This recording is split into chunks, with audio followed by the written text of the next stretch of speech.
When we return to our planet, the High Court may well sentence you to torture. He likes movies, we like movies.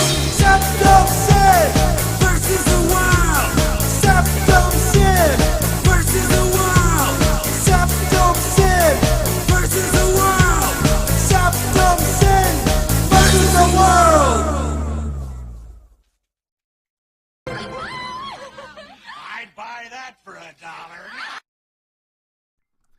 Greetings! You're watching Septum Sin vs. the World. I'm Septum Sin, I'm here with Kotobuki Jake, and we're here to show you what we got. Yeah. Show me what you got. I want to see what you got. Oh boy. Alright, well, we've got 8 today to make up for the limited selection, but very high dollar. I don't know if these are considered high dollar this time around. You might have a lot of high dollar. No. I don't have a ton of high dollar. I think my top one tonight I paid $35 for. So yeah, The one of them is special in one way, and one I'll of them tell I paid about that. $1 for. Actually, 2 of them are special because one of them is a format that I don't normally get. Hey, Dan, I hope you're watching this. I picked up a VHS tape. Woohoo! Some things are not released on Blu-ray or DVD, and this is one of those cases. This is a movie called Stooge Mania. Really? Have you heard of this movie? I don't think I have. I think we talked about it a little bit in the vlogcast. It's about this guy here. You can see him in the in Josh the shirt, Mostel. and his name is Howard in this. And Howard he's got a problem. He's got a Stooge problem because he's addicted to the Stooges. That So is much a that problem. he's seeing clips of the Stooges all throughout this movie. Some of the things are great, and I had forgotten about to talk about it, but Sid Caesar was hilarious in this as the psychiatrist. Very incompetent psychiatrist. But I love this film. I hope it one day gets a DVD or Blu-ray release. But even so, if you're a Three Stooges fan, definitely check out Stoogemania. Cool. This one, I believe, actually came out around the same time that did. This was part, I've got 3 mini themes going this time. And the first will be a continuation of last week insofar as eBay pickups. This was from a vendor who had 3 auctions I was watching. And unfortunately, I looked away from the computer at an awkward time to try to win those auctions. I think Renotes or not Reno, Robotics Notes was one that I missed, and there was another one I missed, and they would have been cool pickups. This one was a cheap ass pickup. I think I paid about $5 or $6 for the whole thing, which is not a huge money savings because it's not expensive, but I'm happy to add this to my collection. This is the BBC series of The Hitchhiker's Guide to the Galaxy. Ah, yes. Which I've never seen this, but I love the book. You got it for And like $1 or something? I think I won the bid for a little over $1, and then I basically Yeah. paid shipping. I paid like $5 at Yeah. Walmart for it, so I understand. Yeah, so that's what I'm saying. I probably would have gotten it as cheap from Walmart, but you know, I was out a few bucks, and I want to see this. I really do. It's fun. The movie, unfortunately, was cheesy as hell. I'm hoping this will be cheesy in a better way, Yeah. but we'll see. My next one is really special because I'm a big fan of the Camp Blood series, and finally I got my copy of Oh. Camp Blood Kills. I am in the midst of trying to watch it all the way through. All right. And there's one thing in particular about this one that is really special. If you all can see at the bottom, I've got my name on it. I can't. Here, you can see. Okay, there we go. Yeah, I'm not sure if they could see it, but I wasn't able to. Yeah. There, hopefully you can read that pretty well, yeah. And of course, also pretty David cool. Streggy is on there as a co-producer. Special thanks. And And as what I've watched so far, I'm actually mentioned in the opening credits as well. Oh, very cool. So this is essentially a compilation of a lot of the kills and nude scenes and all of that in the Camp Blood films. Okay. It's so far pretty fun. I'm going to be doing a review of it like I do all the Camp Bloods. So, of course, as soon as I get it, I've got to pop it in. I've got to work on it as quickly as I can. And I am. Then I'm going to start watching all the Cuts of Phenomena. But, yeah, he sent me 2 copies of it. Would you like a copy? I probably should start collecting that series. Yeah. Oh, You can thank see the you very best much. kills out of it. It's not really well, it's gory, but it's gory in a unbelievable way. And it's just more like stabbing them or All stuff the like kills, Yep. all the clowns, all the blood. that. The only one that it takes from that I don't have is Axe Grinder, which I'll have Mm. to remedy that in the future. But still, I love the Camp Yeah. Blood series. There's only 2 movies in the series I don't like. And but yeah, he gave me 2 copies of it. Very So cool. I figure, hey, if anything, you could say, hey, I know somebody's got a name on there. And you know several somebodies who has yeah. names in there. Yeah. Oh shoot! I should have brought that for a pickup. I'm going to hopefully remember that at the end of You this. got Major Pain? No, I already have that. But no, you were talking about people you know or whatever. I'm going to try and remember next week to bring an album by a good friend of ours that was really, really good. But anyway, this next one, last week when we did the upcoming releases, we talked briefly about how Bandai, when they shuttered, Funimation picked up a lot of their stuff. This one has gotten a couple of re-releases since then from Funimation. I tried and failed to get them dirt cheap, or actually Right Stuff was offering it as a freebie at one point, and I didn't win. But I have been needing this, and I finally won an auction for the old Bandai release, which is fine with me, of a series that should probably be in any collection, Outlaw Star. I've only seen bits and pieces of it, but from what fun I've seen, series. yeah, it looks fun.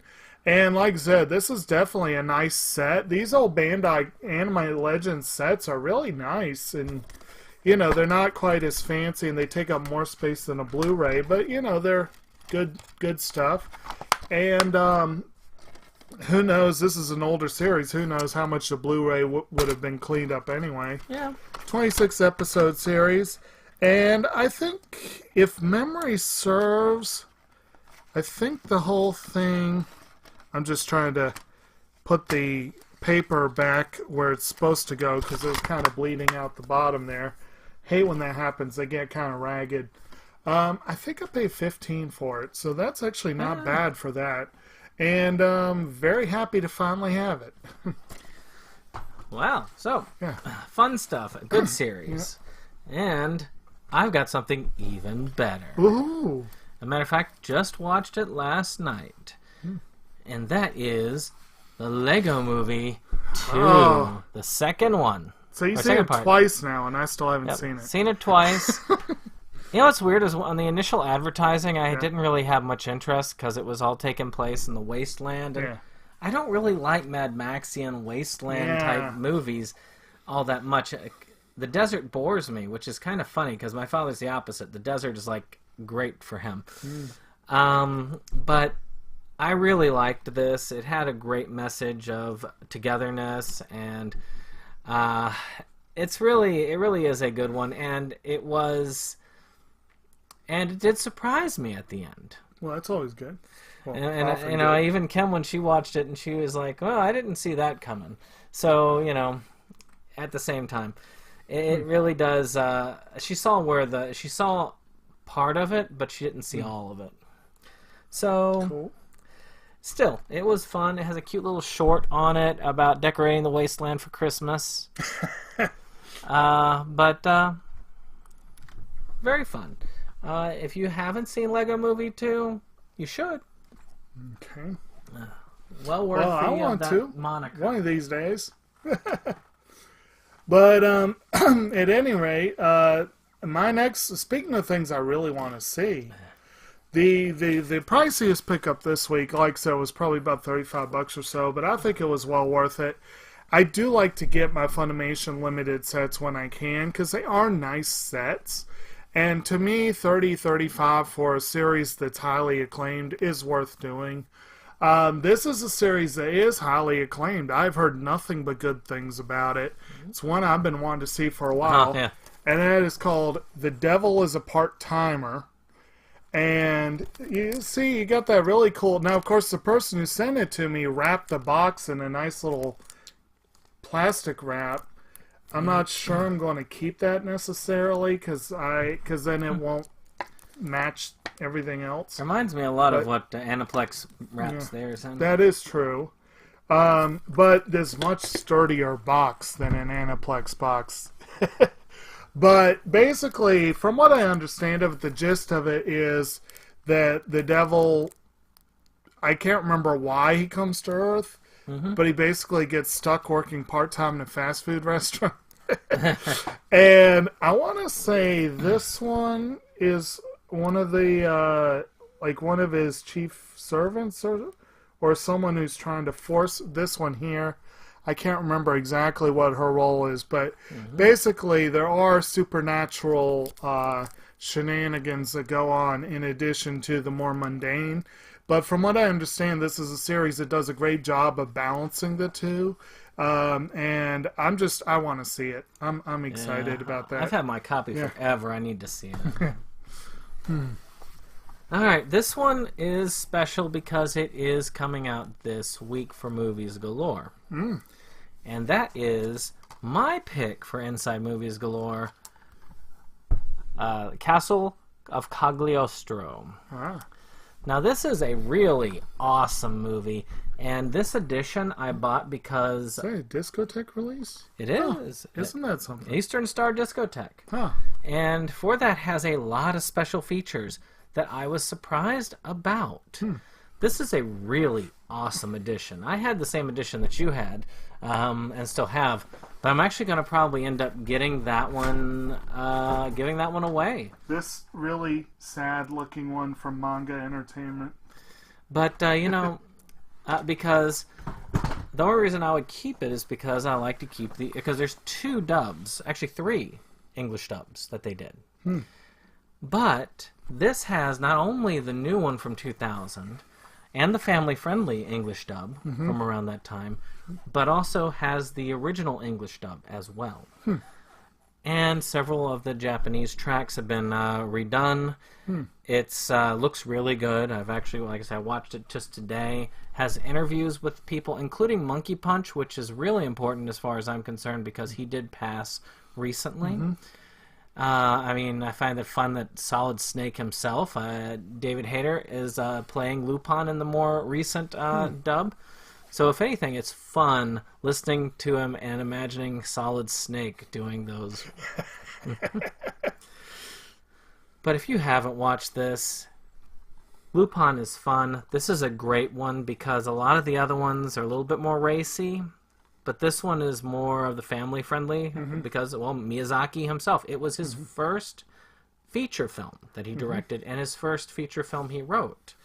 He'd written episodes and shorts before that, including Lupin, but this was specifically his first.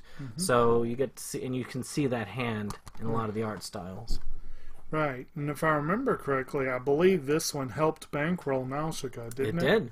Yeah, so it's an important film there too. Even rumor that Spielberg had seen it and that it helped him inspire him to do Raiders of the Lost Ark. Wow. It was definitely inspiration for Adventures of Tintin. Right. But people are saying that he did see it early enough that was one of those things. So, it is a pretty cool one. Right. And a great addition. Well, actually, it's funny you say that because kind of like the Indiana Jones movies, the Lupins kind of are a throwback to like old school caper adventure, action adventure kind of stuff. You know, good times. Tune in Tuesday. Yes, it should be a lively discussion. It should be, given that it's a lively movie, but we'll see. Yeah. But at any rate, my next one, my secondary theme is I went ahead and plunked down a huge chunk of change that I really didn't want to and I really don't have, but I wanted to show my support for the American release of Sailor Stars, so I put in a pre-order, and while I was at it, I was like, I'm going to just go ahead and get a few things out of the clearance bin. Yeah. So this entire Right Stuff order, not counting Sailor Stars, which is like $70, Yeah. is, I think it cost $5, $6. The first one only cost $2, and it's a movie I think you have in your collection called Daytime Drinking. Oh yeah, I want to see that. It's a Korean film. I don't know that much about it. Let's see. Hyuk-jin became a buzzkill after his dream girl dumped him, so his buddies took the lovesick loser out for a couple dozen drinks and talked him into what should have been the time of his life, a booze-addled rose trip to an exotic vacation destination. He began his journey hoping for adventure, but when he arrived, the resort town was closed for the winter and his friends were nowhere to be found. Yeah, etc., etc. It sounds like it's an interesting little film. It does come with some extra features, including a guide to Korean drinking rules. Woo! I don't know. That's interesting. But like I said, for $2, I was like, I should go ahead and get that. I do try to collect a lot of international cinema. I have a decent Korean collection, but it's always nice to build on it. Well, speaking of classic cinema, back to movies galore. If you haven't watched our discussion for last week's The Wolfman, you need to. Yes. And that starred Lon Chaney Jr. And I was again reminded And of a Claude film Rains. I really wanted to get starring his old man, Lon Chaney. But it's really hard to get. And I tracked down a copy. I'm not sure how official this is, but there are not a lot of official ones out there, unfortunately. And that is The Man Who Laughed. Oh. This is one character that is supposedly, not only is this a very early scary film, Right. but it also is the inspiration for the Joker. Right. I had heard that. In fact, I believe, isn't there a really famous Joker storyline called The Man Who Laughs? I don't know. I believe there was. But I have always wanted to see this. Right. So this is something I am very, very happy to have. Yeah, I want to see that myself. How old is that? It's like 1920s, I believe. Wow. So, and inspired by the Hunchback of Notre Dame. So, hey, recent events. Yeah, that's true. So my next one is actually kind of an upgrade of sorts, insofar as I basically bought the art box to something I already had. But if you are familiar with the series Genshiken, and hopefully you are because it's awesome, Genshiken is about a bunch of lovable losers, more or less lovable losers, who are straight up otaku. It's a club. What is it? The Society for... It's a really long name. Yeah. I'm not even going to try and remember the name. But it's a... Oh, so you brought the actual series. Okay. Yep. So they are, for most of the series, they are very, very, very fond of a particular fictional series that they affectionately call Kujian, but that's known as Kujibiki on Balance. One of the really cool things they did with Genshiken was they released a handful of OVAs that were clip show episodes, but they were clip shows of this fictional show within the show. And then they released another actual separate independent OVA, Kujibiki on Balance, that is actually very different from the version they were watching in the show. I already had all 3 parts, which he went ahead and grabbed off the wall there. I was just curious if you had a different release than I did or something. No, I have these releases here. What I picked up from Right Stuff is the art box for the series, which comes prepackaged with Volume 1. Well, yeah. So I now have a duplicate of Volume 1. But the other 2 will fit nicely in here. But it's just such a pretty little box. It looks really cute, and I love art boxes, you know. and it was like $2, and I was like, yeah, what the hell, you know? It's not a classic series, at least not in the sense that Genshiken is, but it is a fun series. And actually, one of the cool things about this is they reversed what they did with Genshiken. Kujibiki Unbalanced, the series, comes with 3 Genshiken OVA episodes, which, if I remember correctly, were the ones that introduced Ogyue. Oh. So they actually were part of the story and plot. But yeah, that was kind of a fun one. And like I said, I think that was like $250, and that was easily the priciest of the 3 from that pickup. You see, for me, again, back to Inside Movies Galore. Yeah. There's a pattern here. A lot of these connect to that. Not all of them, but a lot of them. Mm-hmm. And this one here was by the same creators of House Shark. Mm-hmm. They finally sent me their new film. I don't kickstart anymore because kickstarting has almost always failed. Yeah. Unless I know the people who are releasing. And this people I know, so I know that I'm going to get something from them. And that was Deadly Playthings. Now, Deadly Playthings, which you can see is actually signed by the director there. Oh, it's got a couple more. A mysterious doll, once home to restless and disembodied spirits, is handed down to the occupants of a new home. The doll, found hidden in the dark recesses of the basement, is adopted by a lonely mute. Soon the loving family is thrown into a living hell, but the violent deaths and supernatural occurrences bring the doll back into contact with the one person who may be able to help, the original owner. You know, this actually sounds a little bit more serious than House Shark. It might actually be scary, whereas House Shark was campy as all get out. Really? But still, I love this concept.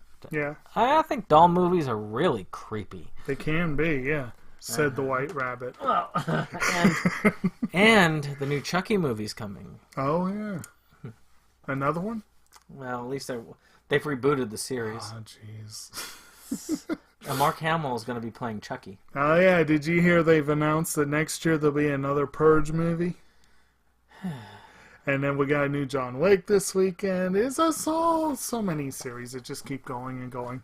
Anyway, speaking of rebooting, but this is more of a remake, one horror movie that was supposedly pretty darn creepy that I really want to see and haven't gotten around to. There was a movie, I believe it starred Cillian Murphy and Rachel McAdams, and it was called Red Eye. And Red Eye was a remake of a Korean film. I actually picked this up from Right Stuff for $1, and that was the original Red Eye. This is a film, like I said, apparently a joint release from Media Blasters and Tokyo Shock. But again, it's a Kim Dong-bin film. But basically, this one apparently takes place on a train. The remake, I believe, took place on a plane. Yeah. Oh, you have that version too. I don't have the remake. You don't have I've seen the remake. I'm surprised you don't have the remake. I used to have it. I don't know what happened to it. Probably I got rid of it. That's kind of interesting. Anyway, I wonder if I picked it up for me and forgot about it. Yeah. It's possible. It's possible. When you watch our big video for the week, there's actually one that I forgot I had. It can happen. It can happen when you have as much as we do. But anyway, like I said, I figured that was worth $1, even if I'm not crazy about it. Yeah. It's yeah. All right. Yeah. So, my last two. This is the last one for Inside Movies Galore because Dave finally decided which one he wanted to do for June. Yeah. And that is Mr. Sardonicus, which I found another one of these $10 William Castle double features with Homicidal and Mr. Sardonicus in it. I like William Castle's works. He is like one of the early masters of horror. He was one behind the original House on Haunted Hill and 13 Ghosts and all of that. Matter of fact, Dark Castle Pictures originally wanted to just do these remakes of his films. And I loved that. I thought that was a great concept. I wish they hadn't stopped doing that. But still, I don't know much about it. But I am looking forward to seeing it. Huh. Now I'm just going to cheat here just for a minute, just because today at the library I picked something up, and since it's on me and it's awesome, and I do not want to have to lug these back here again. You're talking about early masters of horror. Look at that tome there. That is a nice tome. The shiny gold, and it comes with a bookmark. It almost looks like a Bible. It's like, but the complete tales and poems of Edgar Allan Poe. And there's a companion one, The Complete Works of William Shakespeare, and The Complete Sherlock Holmes, and The Treasury of American Poetry. And as an English major, I figure I gotta have that on my shelf somewhere. That just looks like an English major's shelf there. You need to have all your books done like that. Oh, it'd be so sweet to have a copy of Catch-22 like this, or House of the Spirits, or like the complete Isabel Allende, the complete Frederick Bachman, that kind of thing. Complete Harry Potter. Yeah, or like an edition of Watchmen. That'd be kind of cool. Oh yeah, Harry Potter and Lord of the Rings. I could see a Lord of the Rings like this. It'd be almost that big. Actually, they probably do have one. Yeah, like that. They probably do have it. Well, the Tolkien one would be like that much by itself. Oh yeah. But at any rate, like I said, I had to cheat just for a second. My real next one. You took advantage of that sale, huh? I did. He did tell me about a Amazon sale, and my patience was rewarded. I did finally get a hold for only $13. I did finally get a hold of Masaki Uesa's Night is Short, Walk On Girl. Awesome. About freaking time. It is such an awesome film. We've already talked at length, so I won't talk any more on that. But I'm very happy to finally have that. Watch our previous stuff. Yes. All right, my last one, again, inspired by the list that told me originally about The Man Who Laughed, was about all of these old, really creepy films. Now we go to Japan for an early Japanese film done around the same time period. Really? That is called early. A Page of Madness by Tensuke Kinugasa. Yeah. And of course, it also comes with Hinwar Rodaki. That's not actually. Rodakiewicz? Yeah, that's not a Japanese one. No. Portrait of a Young Man, which is actually a trilogy movie. It's got a different type of. Is that Hemingway's Portrait of a Young Man? Let's see here.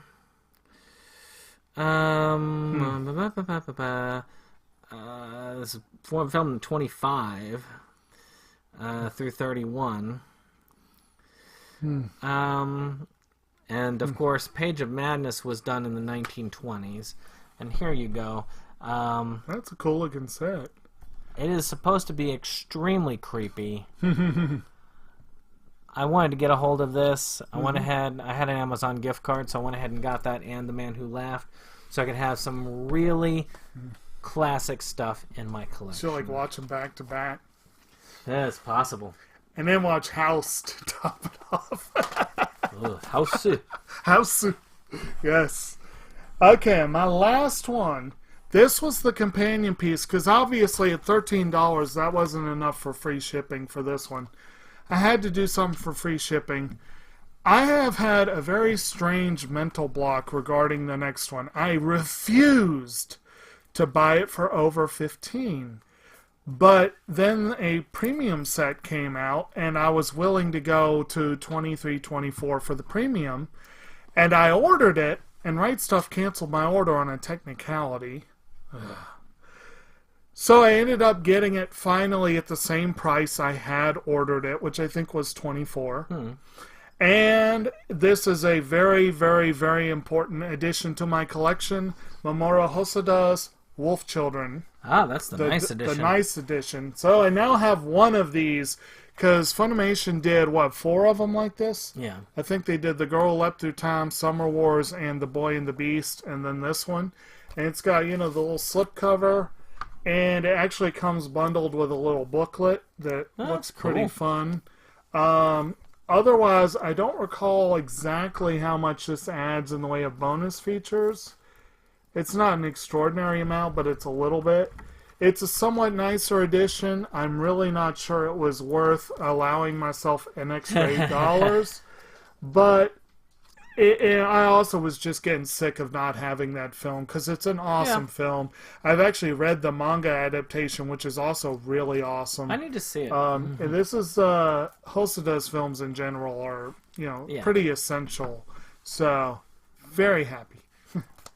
Well, that's it. I hope you all enjoyed this rather large pickup. We'll do a smaller one next week.